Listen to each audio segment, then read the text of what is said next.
Fabriquées aux USA, 5 armes les plus meurtrières de l'armée marocaine en ce moment.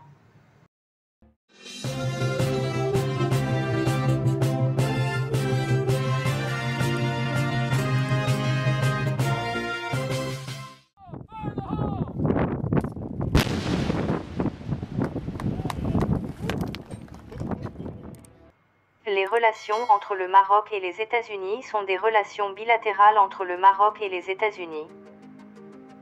Les relations diplomatiques officielles des États-Unis avec le Maroc ont commencé en 1787 lorsque le Congrès de la Confédération a ratifié un traité de paix et d'amitié entre les deux nations, qui avait été négocié plus tôt en 1786, renégocié en 1836. Le traité est toujours en vigueur, constituant la plus longue relation conventionnelle ininterrompue de l'histoire des États-Unis. Et une grande partie de l'équipement militaire marocain est acheté aux États-Unis.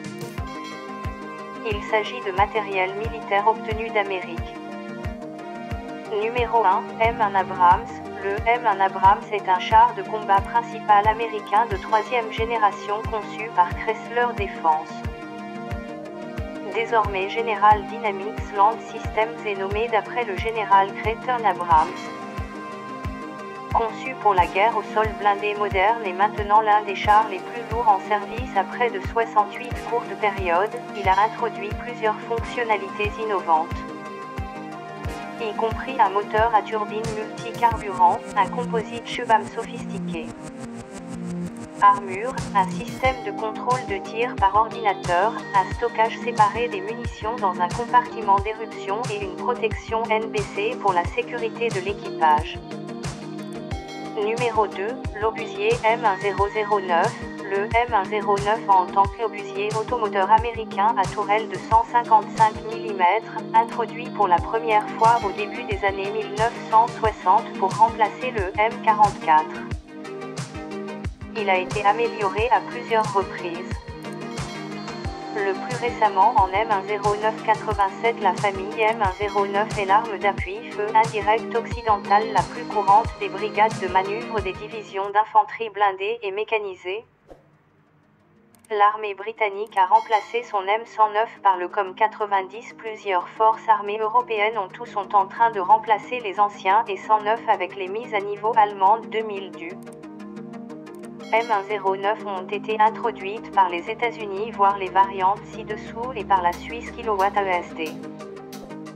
Avec l'annulation du US Crusader et du Cannon sans ligne de vue, le M1096 Paladin restera le principal obusier automoteur des États-Unis dans un avenir prévisible jusqu'à ce que le nouveau M1299 entre en service. Numéro 3, 104 Patriotes. Les hommes, 104 Patriotes comme système de missiles solaires, le principal du genre utilisé par l'armée des États-Unis et plusieurs pays alliés. Il est fabriqué par l'entrepreneur de défense américain Raytheon et tire son nom du composant radar du système d'armes.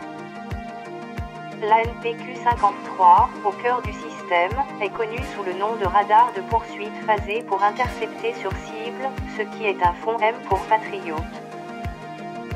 Le système Patriot a remplacé le système Nike Hercule en tant que principal système de défense aérienne de haut à moyen de l'armée américaine et a remplacé le système MMM-23 Hawk en tant que système de défense aérienne tactique moyen de l'armée américaine. Numéro 4, le missile anti-char de remorquage BGM-71. Le BGM-71 TOW est un missile anti-char américain qui a remplacé des missiles beaucoup plus petits comme le SS.10 et le MPAC, offrant environ 2 fois la portée efficace, une ogive plus puissante et un système de guidage semi-automatique pouvant également être équipé de caméras infrarouges pour une utilisation nocturne. La conception qui en a résulté a été un programmeur BRL à suivi optique et fil guidé. Harry Reid l'a immédiatement baptisé Théo, un nom que le système a porté en production.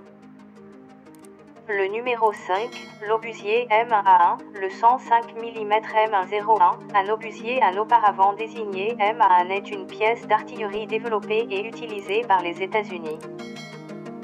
C'était l'obusier de champ léger américain standard pendant la Seconde Guerre mondiale et il a été lancé dans les théâtres européens et du Pacifique en 1941. Il a rapidement acquis une réputation de précision et de puissance de frappe. Le M10 tire un explosif de 105 mm. Il a des munitions semi-fixes et a une portée de 12 330 mètres, 11 270 mètres, ce qui le rend approprié pour soutenir l'infanterie. Toutes ces qualités de l'arme, ainsi que sa production généralisée, ont conduit à son adoption par de nombreux pays après la guerre. Son type de munition est également devenu la norme pour de nombreux modèles de pays étrangers plus tard.